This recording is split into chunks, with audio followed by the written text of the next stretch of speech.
Assalamualaikum teman-teman, kembali lagi bersama kami di kisah horor ya. Kali ini saya akan melanjutkan cerita Pamali Kesaktian Bapak episode 3 ya. Sebelum cerita aku mulai, alangkah baiknya tekan tombol subscribe, like, and comment. Oke? Bicara tentang bapakku dulu. Dulu dia adalah seorang penjual mainan anak-anak di pasar Selasa, sebuah pasar dekat SMP Margajaya. Dia seorang bapak yang baik, pekerja keras, dan selalu menyenangkan anak-anaknya. Keluargaku terbilang miskin waktu itu. Mau ganti sepatu saja harus nunggu berbulan-bulan, sampai bapak punya uang lebih untuk membelinya. Ibu harus membantu bapak mencari nafkah dengan berjualan gorengan di sekolah. Hingga pada suatu sore, seorang tamu benar-benar mengubah kehidupan keluarga kami. Entah dari mana datangnya tamu misterius itu. Dia mengetuk pintu rumahku. Kebetulan aku yang membukakan pintu. Seorang wanita berdiri di hadapanku. Ia tampak asing. Nampaknya bukan warga kampung sini, juga bukan dari sahabat bapak atau ibu. Seingat aku, wanita itu berumur kisaran 25 tahun, masih sangat muda. Dia mengenakan gaun warna biru, memakai sepatu kulit berwarna hitam dan kaos kaki sebetis. Ku persilahkan ia masuk. "Pak, ada tamu."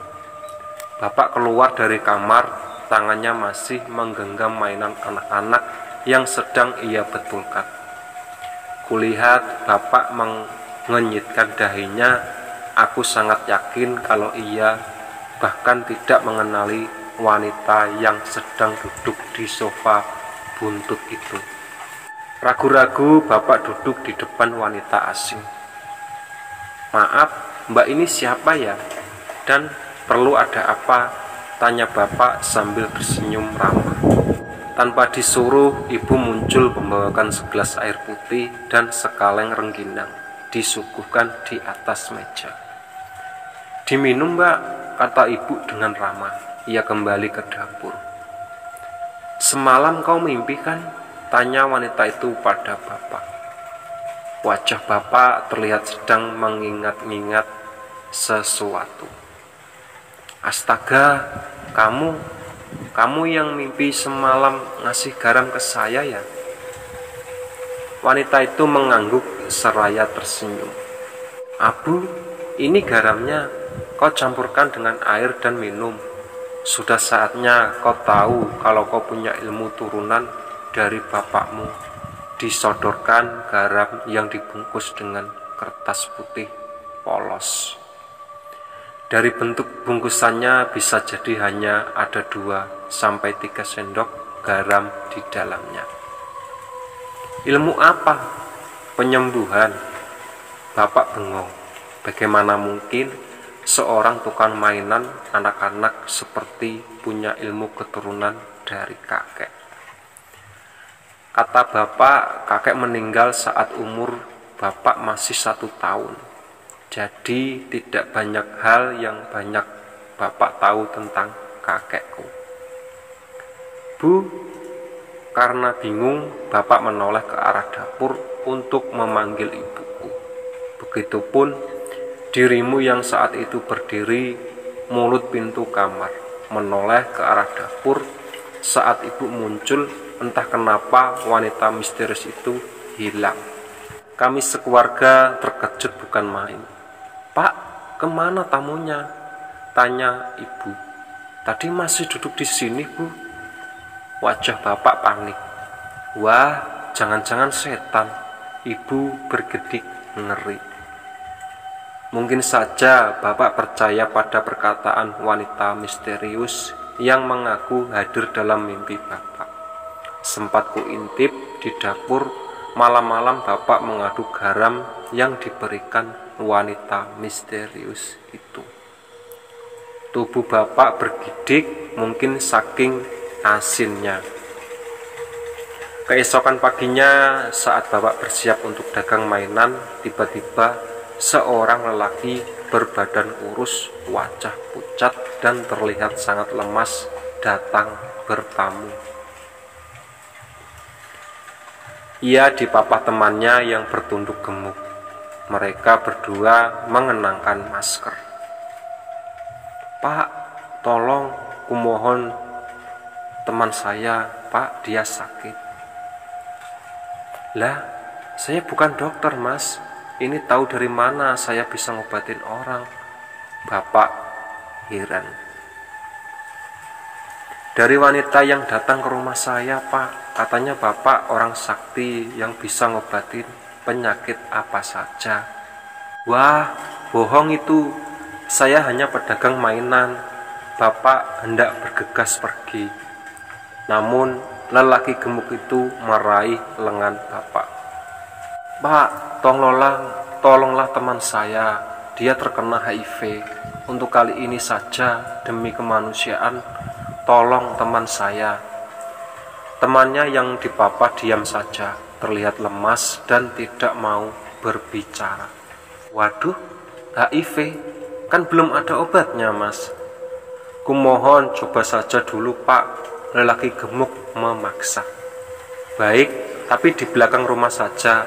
Saya takut penyakitnya menular ke keluarga saya." "Baik, atur saja sama Bapak."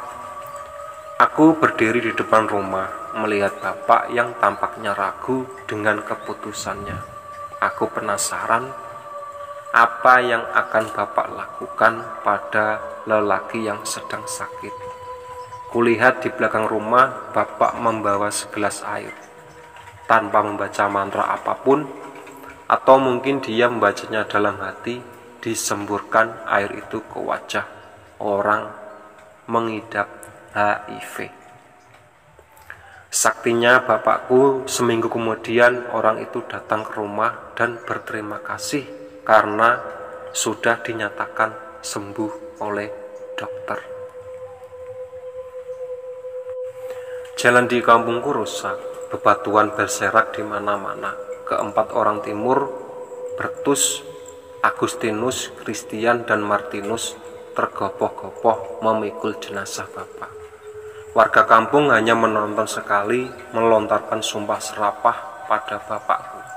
Sungguh, kalau saja waktu itu aku sudah dewasa, ingin sekali rasanya menimpuki mereka dengan batu. Saat itu aku, ibu, dan Mang Roy malah tertunduk malu. "Bakar saja jenazah Abu, nggak layak dikubur." "Iya, cuy, dasar sampah masyarakat. Najis, sial warungku dilewati jenazah Abu. Sekalian saja kau juga mati, Tia." Kami dihujani cacian warga, tapi tidak sepatah kata pun kami membalas mereka. Sesampainya di ujung kampung, Mang Roy menyuruh para pemikul untuk beristirahat dulu di bawah pohon kelapa karena barusan kami melintasi tanjakan yang sangat tinggi. Orang menyebut kawasan ini dengan sebutan Tung Tung Lembur. Di sana terhampar persawahan yang menghijau. Banyak pohon-pohon kelapa yang meneduhi kami. Burung bangau berterbangan di langit. Kulihat ada beberapa ekor di tengah sawah sedang mencari ikan. Napas Mang Roy terengah-engah, kelelahan menanjak. Ia menyibakkan sedikit kain penutup jenazah, memeriksa kalau keadaan jenazah Bapak baik-baik saja. Setelah istirahat beberapa menit, rombongan kami pun melanjutkan perjalanan. Pemakaman masih jauh, Mang Roy takut kemalaman. "Ini masih jauh kah?" tanya Bertus sambil meringis karena menahan beban. "Sebentar lagi kok sampai."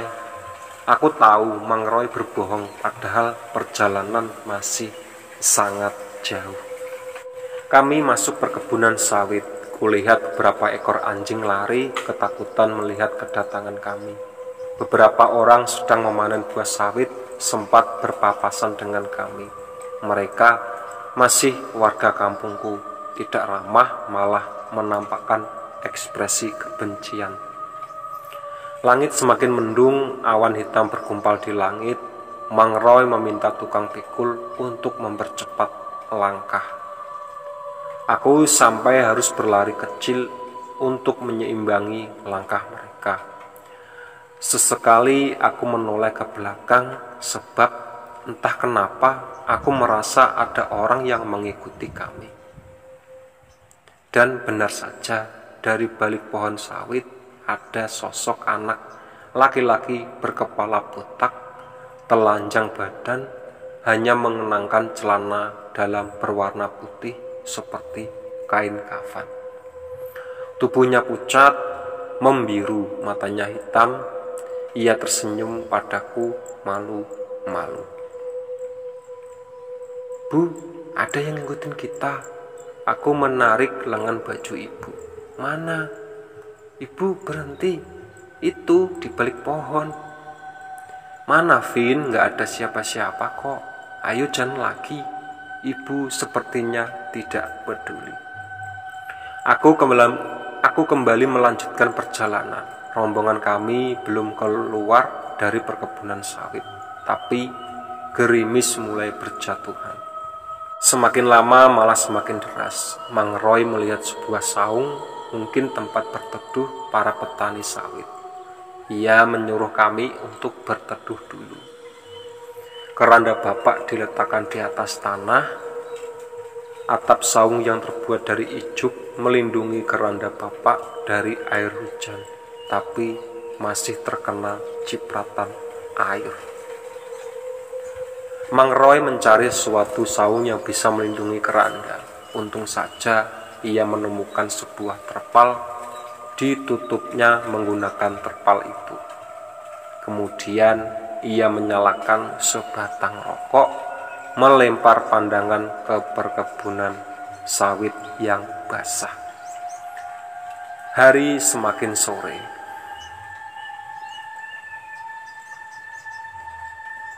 Oke ya, itu tadi cerita dari Pamali.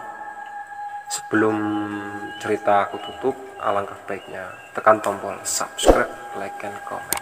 Oke?